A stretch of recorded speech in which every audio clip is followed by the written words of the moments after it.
Bom dia, boa tarde, boa noite. Aqui é o professor Alberto Souza, professor de História, tá? Vamos começar aqui uma aula de História dentro do tema Brasil-República. Vamos falar sobre o período democrático de 45 a 1955, que compreende desde o fim do Estado Novo até o término do governo Vargas, né, com suicídio e a posse de JK. Lembrando que o período democrático, esse tema período democrático Brasil-República, dentro da historiografia, ele vai de 45 a 64, tá? Que é o fim do Estado Novo até o golpe militar de 64. Aqui eu estou dando um recorte para poder aprofundar um pouco mais, que é o governo Dutra e o governo democrático de Getúlio Vargas, tá ok? Então, continuando aqui, então, aqui eu vou seguir esse plano de aula barra sumário, né? Então, aqui, essa aula é para o terceiro ano do ensino médio, tá? Tá dentro do conteúdo programático do terceiro ano do ensino médio. Então, quais são os pré-requisitos para a gente estudar essa aula? Conhecer o que foi a Revolução de 30, tá? O Estado Novo e a Segunda Guerra Mundial, tá? Sem esses três conhecimentos fica um pouco prejudicada a aula, tá? Então, qual é o objetivo geral? Apresentar as mudanças ocorridas no Estado brasileiro após 45, que é o fim do Estado Novo, né, a ditadura de Vargas e o início do período democrático. Tá? Então, quais são os objetivos específicos? Entender o fim do Estado Novo, compreender o conceito de populismo, discorrer sobre as características do governo Dutra, analisar o segundo governo de Vargas, que é o Vargas volta só que dentro do regime democrático, perceber os impactos do suicídio de Getúlio e a complicada posse de Juscelino Kubitschek, tá? JK. Aí a gente fecha com a conclusão, um resumo e uma avaliação, tá ok? Então aqui, como é que acabou o Estado Novo, né? O Estado Novo, a ditadura do Estado Novo de Getúlio Vargas, ele realizava uma censura muito forte contra seus opositores, né? Só que uma hora essa censura começa a sofrer brechas, né? Aí o marco do início dessa brecha é o Manifesto dos Mineiros, que é um manifesto feito pela oligarquia das elites mineiras a favor da implantação de um regime democrático, né? Posteriormente, Getúlio também perdeu o apoio de Oswaldo Aranha, que foi um ministro importante dele, e do general Góes Monteiro, tá? Que foi um general da ala militar que deu bastante apoio ao Getúlio Vargas durante a implantação do Estado Novo, né? A outra questão é a Força Expedicionária Brasileira e a contradição que ela proporcionou durante o governo Vargas. Por quê? Durante a Segunda Guerra Mundial, o Brasil foi chamado a lutar ao lado dos aliados contra o eixo, né? E o eixo era formado por ditaduras, né, nazistas e fascistas. Então a Força Expedicionária Brasileira foi lutar na Segunda Guerra Mundial contra ditaduras, né, fascistas e nazistas, e aqui mesmo no Brasil sendo uma ditadura, né? Então você ficou com uma situação bastante desconfortável, né? Aí criou essa contradição. Outra questão, aí dentro desses dois casos, né, a abertura da brecha da censura e a questão da febre, né, e a contradição, os países ocidentais democráticos, né, combatendo ditaduras na Europa, né, muito pressionado, o que Getúlio fez para acalmar os ânimos? Chamou a eleição para presidente e para uma Assembleia Nacional Constituinte, tá? Propôs um cronograma e disse que não ia participar, tá? E começou a correr o cronograma para as eleições, mas ele ditando ali o cronograma, tá? Aí os principais partidos começaram a ser formados para a eleição. Os principais partidos começaram a se formar e o PCB que volta à legalidade, né? Então a gente teve o Partido Comunista Brasileiro, PCB, ele volta à legalidade, tá? Seu principal nome era Luiz Carlos Prestes, que ele ficou preso um tempo com a sua esposa, Olga Benário, né? Depois teve uma história meio dramática da Olga, ela foi extraditada para a Alemanha, né? Teve a filha na prisão, toda uma questão um pouco complicada, né? Aí outro partido, União Democrática Nacional, UDN, que eram formados dos opositores de Vargas, né? Dentro do tenentismo, as oligarquias da República Velha, alguns antigos aliados de Vargas no Estado Novo e grupos liberais, tá? Será o UDN, União Democrática Nacional.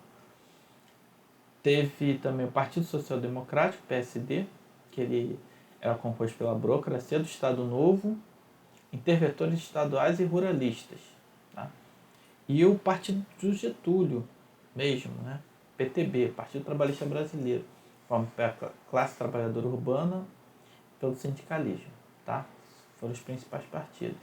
Só que no meio desse processo, a classe trabalhadora, vendo que Getúlio ia sair, organizaram uma campanha chamada Queremos Getúlio, que acabou vulgarmente chamada de queremismo, que era essa questão do Queremos Getúlio, né?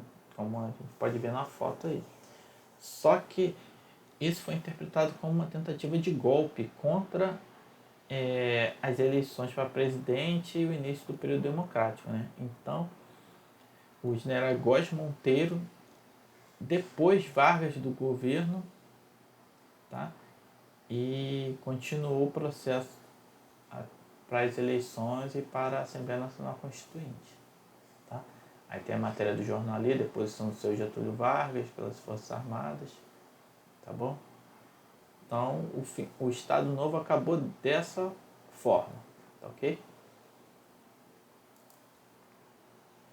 Para entender um pouco como é que foi esse período, né, as influências, né, um pouco do final do Estado Novo e depois o retorno de Getúlio, a gente tem que entender o conceito de populismo. É um conceito um pouco polêmico, é usado ainda nos dias de hoje, tem muito estudo, tem várias vertentes, tá? Vou trazer aqui um pouco de algumas características, né? Mas tem algumas correntes que divergem e tal, um assunto ainda que merece depois, para quem se interessar, um aprofundamento maior, tá? Algumas características que eu elenquei aqui. Então, o populismo tem que ter um líder carismático, que reforce a imagem do líder, né? Ele pega um pouco algumas características até do fascismo italiano, né? Para reforçar a imagem do líder. Presença de um Estado controlador das tensões sociais, então ele fazia aquela questão do árbitro, né? Entre a classe e a elite, tentava arbitrar essas questões, cedendo de um lado, cedendo um pouco, cedendo do outro. O Estado assume a vontade popular, né? Então o Estado ele passa a controlar a vontade do povo, cedendo em algumas partes, entendeu? Tentando controlar as tensões, tá bom? O Estado tenta assumir essa questão, tá? Controle. Culto à personalidade do governante. Então, a imagem do governante toda hora sendo reforçada. A gente pode ver ali na imagem em cima, aquilo ali é um 1º de maio, com a imagem do Getúlio Vargas, tá? Estádio lotado, fazendo tipo um ritual, né? Para reforço de imagem. Controle sobre a classe trabalhadora, tem uma ligação com aquela questão do Estado assumindo a vontade popular, tá? Então o foco era muito nessa questão. A massa de manobra dele era focada na classe trabalhadora. E a ideologia nacional desenvolvimentista, tá? Usava o nacionalismo e desenvolvimentismo baseado nas indústrias de base, tá? Para tentar alavancar o país, tá bom? Nisso ele regimentava praticamente toda a sociedade brasileira. Né? Então, ok? Essas são algumas características do populismo. Né? Tem a imagem ali do Getúlio com algumas crianças, né? Bandeira do Brasil, parece que estão com uniforme de escola. Né? Tá? Tudo isso era arquitetado para reforçar a imagem do Getúlio Vargas, né? Em relação ao populismo. Continuando aqui, então, em 45 são feitas as eleições, o Dutra concorre com o brigadeiro Eduardo Gomes, ganha com a ajuda do Getúlio Vargas, né, que apoiou o Dutra, que foi um general do governo dele, e o governo Dutra, o Dutra entra, tá? Ganha a eleição e a Constituição de 46 é promulgada, tá? Com aquela formação da Assembleia Nacional Constituinte, e ela tem uma tendência liberal democrática, né? É uma Constituição de período democrático, em contraposição à Constituição da ditadura do Estado Novo, tá? Tem uma virada na política econômica do governo Dutra, ele vai totalmente para uma linha mais liberal econômica com capital estrangeiro, tá? E ele implanta um plano SALT, que esse acrônimo significa Saúde, Alimentação, Transporte e Energia, totalmente com recursos estrangeiros, mas pela falta de controle dessas importações, até com importação de produtos supérfluos, acaba fracassando, né? Nós temos um fracasso econômico, tá? E com o intuito de diminuir o custo de pessoal, né, para as grandes corporações, para o investimento de capital estrangeiro, a gente diminui o custo de pessoal. Então ele começa a perseguir as organizações operárias e comunistas para tentar controlar isso e baratear o custo da mão de obra para o capital estrangeiro, tá bom? Aí, em conjunto com o fracasso econômico e a perseguição às organizações operárias comunistas, ele meio que dá a brecha para o Getúlio Vargas voltar sob a via democrática, tá bom? Então, o Getúlio Vargas se candidata e acaba vencendo as eleições, agora no regime democrático. Então, quando Getúlio chega ao poder novamente, ele tenta restabelecer o Estado Novo. Mas o que acontece? Já não tem mais as bases que ele possuía, não tinha mais as ferramentas de controle, entendeu? Ele estava numa nova Constituição democrática, liberal, e ele não consegue mais restabelecer o Estado Novo, não consegue mais ser o árbitro. E também já tinha muito capital estrangeiro aqui. Então, o que ele faz? Ele não consegue mais ser o árbitro, né, desse lado, então ele radicaliza pro lado da classe trabalhadora, que é o radicalismo do populismo, só que ele vai todo pro lado do trabalhador, da classe trabalhista. Nisso ele acaba dobrando o salário mínimo, né? O ministro do trabalho dele era até o João Goulart. Ele se aproveita da campanha nacionalista do petróleo, campanha Petróleo é Nosso, tá? Que tinha uma linha muito nacional desenvolvimentista.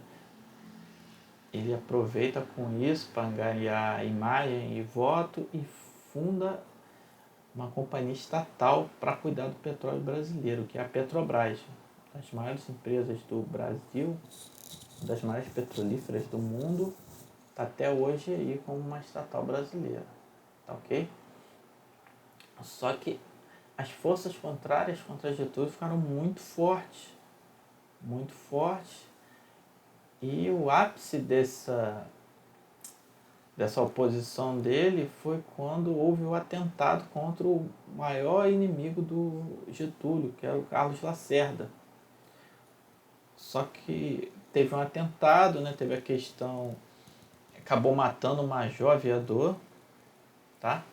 E o Carlos Lacerda ficou ferido. O que aconteceu? Teve uma investigação paralela da oficial pela aeronáutica, foi até chamada, né, por República do Galeão, e essa investigação chegou até o chefe de segurança do Getúlio, Gregório Fortunato. Então, com isso, a situação ficou insustentável depois desse ocorrido, né? O Getúlio já certo que levaria o golpe, tá? Ele num ato assim de, não sei, de desespero, de coragem, não sei, escreve uma carta testamento dizendo tudo que estava acontecendo contra ele, todas as forças contrárias a ele, e comete suicídio, tá? Isso alguns consideram como se fosse até um contragolpe dele, tá? Que alguns falam que até adiou o golpe em 10 anos, porque o golpe que estava para ser dado ele só foi depois dado em 64, tá? Gerou uma comoção nacional, tá? Todos os adversários dele foram perseguidos, a população se voltou toda contra os adversários de Vargas, né? Carlos Lacerda teve que ser exilado, várias questões, queimaram vários jornais, tá? A gente pode ver algumas imagens ali em cima. Eu tenho a imagem dele falando para a população, embaixo essa imagem famosa que é a fundação da Petrobras, né? E embaixo a notícia da morte dele, né? O presidente cumpriu a palavra, só morto sairei do catete. E foi exatamente isso que aconteceu, tá ok? Então, quais foram os impactos do suicídio após o JK? Teve a comoção nacional, né, que eu já tinha comentado, o povo foi à rua, de forma muito dramática, né? Tem a foto ali do caixão do Getúlio e o seu sucessor ali, né? O Juscelino. Os opositores de Vargas são responsabilizados, né? Como eu já tinha falado. Carlos Lacerda é exilado, jornais são queimados. Tá? Aí o Café Filho assume e realiza as eleições para presidente. Tá? E JK ganha. Mas ele ganha com uma porcentagem de 36%, 33% só. Porque nessa época não tinha segundo turno, né? Então, principalmente a UDN, que foi perdedora dessa eleição, ela tenta se aproveitar do falecimento do Café Filho. O Café Filho ele não consegue cumprir o mandato inteiro, acho que ele tem um infarto e falece. Tá? Aí a UDN ia tentar com Carlos Luz, que iria assumir no lugar do Café Filho, eles tentariam impedir a posse de Juscelino Kubitschek. Eles iam tentar um golpe ali, tá? Só que o que aconteceu? O Marechal Lott, que é um marechal legalista, ele dá um golpe preventivo, ele não deixa Carlos Luz assumir e bota o presidente do Senado, Nereu Ramos, tá? Para poder complementar o mandato e garantir a posse de Getúlio. Com isso, Juscelino toma posse, tá ok? Com isso a gente fecha esse período de 45 a 55, tá bom? Concluindo, então, com essa questão do suicídio de Getúlio Vargas, né? Tem toda essa comoção nacional e aos poucos quase que é feito um golpe, tá? O general Lott que acabou garantindo a posse de JK, mas mais para frente podemos perceber que eles acabam conseguindo dar um golpe mais para frente, tá? Eliminando todo esse período democrático, tá? Então, resumindo aqui todo o período, tá? O período compreendido nessa aula vai do fim do Estado Novo de Getúlio Vargas até a posse de JK 55. Tá? Esse pedaço que eu fiz, tá? Lembrando que o período democrático pela historiografia vai até 64. É que eu dei um recorte aqui para poder focar nesses dois governos, governo Dutra e o governo democrático de Getúlio. Tá? Então, teve uma dualidade, né, da ideologia nacional desenvolvimentista do Estado Novo. Aí a gente entra numa política liberal com capital estrangeiro e depois o Getúlio volta para essa ideologia nacional desenvolvimentista, só que aí já com uma oposição muito grande, né?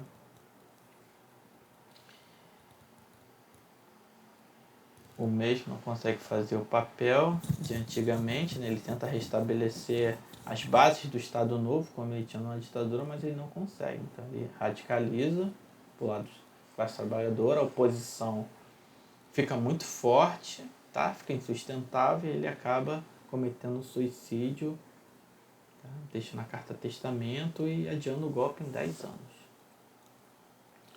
Tá ok, pessoal? Então aqui eu fiz uma avaliação nesse link aqui para tentar fixar um pouco a matéria. Tá ok, pessoal? Então a gente fica por aqui. Um abraço, bom estudo a todos, tá? Tchau.